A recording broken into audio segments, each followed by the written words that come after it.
அனைவருக்கும் அன்பு வணக்கங்கள் சொந்தங்களே. இந்த வீடியோவில் நாம் உடன் பிறந்தோரை ஏமாற்றினால் என்ன பாவம் தெரிந்து கொள்ளலாம். இந்த வீடியோவில் வாங்க வீடியோக்குள்ள தொடர்ந்து நாம பயணிக்கலாம். ஒரு காலத்தில் வியாபாரி ஒருவன் வாழ்ந்து வந்தான். திருமணமாகாத அவனுக்கு 2 இளைய சகோதரர்கள் இருந்தார்கள். அண்ணன் தம்பிகளான 3 பேரும் உள்ளூரில் மளிகை பொருட்களை வைத்து வியாபாரம் செய்து வந்தார்கள். இந்த 3 சகோதரர்களின் தந்தை திடீரென்று இறந்த போது சொத்தை சரிசமமாக பிரித்தார்கள். மொத்தம் 3000 பொற்காசுகள் இருந்தன. 3 சகோதரர்களும் ஆளுக்கு 1000 பொற்காசுகளாக பிரித்து எடுத்துக்கொண்டார்கள். மூத்த சகோதரன் உள்ளூரில் வியாபாரம் செய்ய அவரது தம்பிகள் இருவரும் கடல் தாண்டி வியாபாரம் செய்ய போவதாக கூறினார்கள். அண்ணனான வியாபாரி எவ்வளவோ கூறி தடுத்தும் அவர்கள் கடல் கடந்து வியாபாரம் செய்ய சென்றார்கள். அண்ணன் சொந்த ஊரிலேயே வியாபாரத்தை தொடர்ந்தார். லாபத்தை அவர்களுக்கும் சரிசமமாக பகிர்ந்து கொடுத்துக் கொண்டார். தம்பிகளும் வியாபாரத்தில் ஆர்வத்தோடு ஈடுபட்டார்கள். வியாபாரமும் அமோகமாக நடைபெற்றது. ஒரு நாள் இளைய சகோதரர்கள் 2 பேரும் கடல் தாண்டி வியாபாரம் செய்ய போகலாம் என்று அண்ணனிடம் ஆசை வார்த்தை கூறினார்கள். அதெல்லாம் நமக்கு சரிப்பட்டு வராது தம்பி, இங்கேயே இருப்பதை வைத்துக் கொண்டு சந்தோஷமாக வாழலாம் என்று சொன்னார் அண்ணன். ஆனா தம்பிகள் இருவருமே கடல் கடந்து செல்ல வேண்டும் என்பதில் உறுதியாக இருந்தாங்க. ஒரு கட்டத்தில் அண்ணனான வியாபாரியையும் அவர்களது விருப்பத்திற்கு சம்மதிக்க வைத்து விட்டார்கள். அப்போது அவர்களிடம் 6000 பொற்காசுகள் இருந்தன.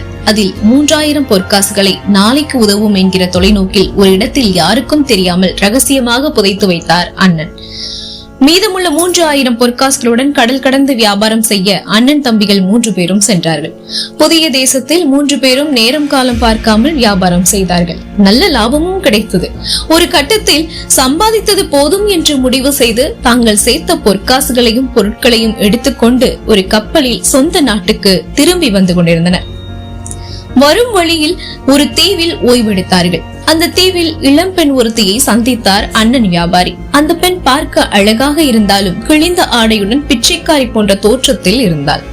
வியாபாரியை பார்த்த அவள், என்னையும் உங்களோடு கப்பலில் அழைத்துச் செல்லுங்கள், நான் உங்கள் மனைவியாக காலம் முழுவதும் விசுவாசமாக இருப்பேன் என்று கூறி கெஞ்சினார். அவள் அழகான இளம்பெண் என்பதால் அவருக்கும் அவளை பிடித்து போனது. அவளை மணந்து கொள்ளவும் விரும்பினார். அவளை தன்னுடைய தம்பிகளிடம் அறிமுகம் செய்து வைத்தார். விலை உயர்ந்த ஆடைகளை அவளுக்கு அணிந்து கொள்ள கொடுத்தார். புத்தாடையில் அவள் தேவதை போலவே இருந்தார். அன்று முதல் அந்த அண்ணன் வியாபாரியும் அவளும் கணவன் மனைவியாக வாழ ஆரம்பித்தார்கள். அவர்கள் பயணித்த கப்பல் நடுக்கடலில் சென்று கொண்டிருந்தது. ஒரு நாள் இரவு அண்ணனும் அவரது மனைவியும் ஆழ்ந்து உறங்கிக் கொண்டிருந்தார்கள். அப்போது ஏற்கனவே சதி திட்டம் தீட்டிய 2 தம்பிகளும் அவரையும் அவரது மனைவியையும் கடலுக்குள் தூக்கி போட்டு விட்டார்கள். அவர்கள் இருவரும் இறந்துவிட்டால் அதுவரையில் சம்பாதித்துள்ள செல்வத்தை 2 பாகமாக பிரித்துக் கொள்ளலாம் என்று அவர்கள் கணக்கு போட்டிருந்தார்கள். இந்த நேரத்தில் ஒரு அதிசய சம்பவம் நடந்தது. கடலில் தூக்கி எறியப்பட்ட இளம்பெண் சட்டென்று பூதமாக மாறிவிட்டார்.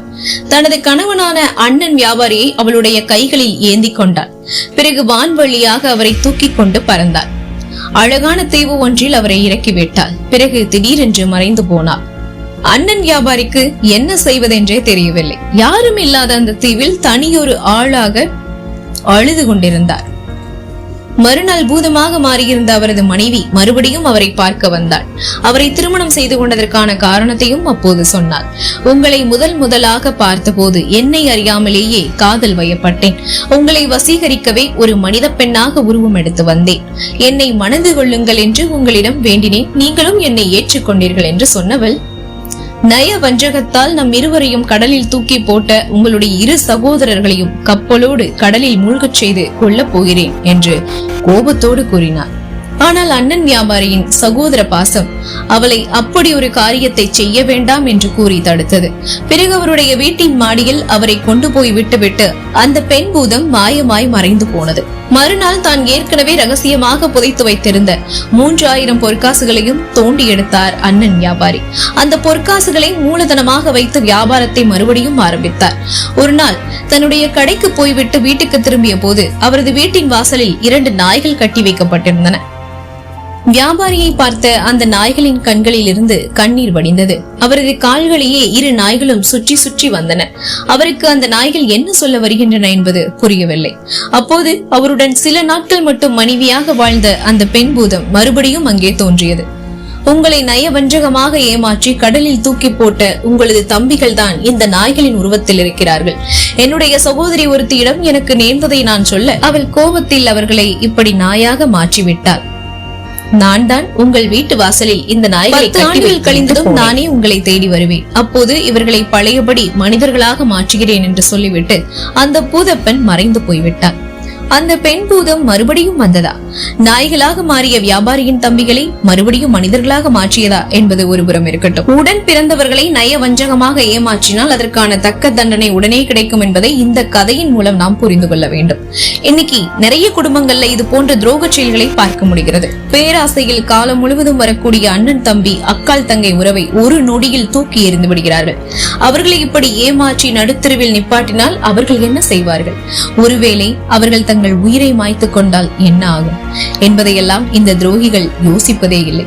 நானும் என் மனைவியும் என் பிள்ளைகளும் மட்டும் நன்றாக இருந்தால் போதும் என்கிற குறுகிய வட்டத்துக்குள் பேராசையை வளர்த்து கொண்டு உடன் பிறந்தவர்களுக்கும் அடுத்தவர்களுக்கும் துரோகம் செய்யும் அனைவருக்குமே தக்க தண்டனை உண்டு. அவர்களுக்கு அந்த தண்டனை உடனேயும் கிடைக்கலாம். காலம் கடந்து கிடைத்தால் அந்த தண்டனை இன்னும் கொடுமையானதாக இருக்கும். அதனால் நல்ல எண்ணங்களோடு வாழ்வோம், எல்லோரும் நல்லா இருக்கணும் அப்படின்ற நல்ல சிந்தனையையும் வளர்த்துக் கொள்வோம் சொல்லி இந்த வீடியோ நான் இனிதே நிறைவு செஞ்சுக்கிறேன். இந்த வீடியோ உங்கள் மனதை கவர்ந்திருந்தா லைக் பண்ணுங்க, அதை நிறைய பேருக்கு ஷேர் பண்ணுங்க. முக்கியமா அண்ணன் தம்பி அக்கால் தங்கைக்கு ஷேர் பண்ணுங்க. மேலும் நீங்க அண்ணன் தம்பி அக்கா தங்கை இந்த மாதிரியான உறவு முறைகள்ல இருந்திருப்பீங்க இல்லையா? இந்த மாதிரியான துரோகத்தை நீங்க சந்திச்சிருந்தீங்கன்னா கமெண்ட் பாக்ஸ்ல மறக்காம. மேலும் இது போன்ற அருமையான வீடியோக்களுக்கு நீங்க பண்ண வேண்டியது நம்மளுடைய சேனலை சப்ஸ்கிரைப் பண்ணி சப்போர்ட் பண்ணுங்க. மீண்டும் சந்திக்கலாம் சொந்தங்களே. சந்திப்புகள் அனைத்தும் சந்தர்ப்பமாகும் பொழுது அதுவரை நன்றி, வணக்கம்.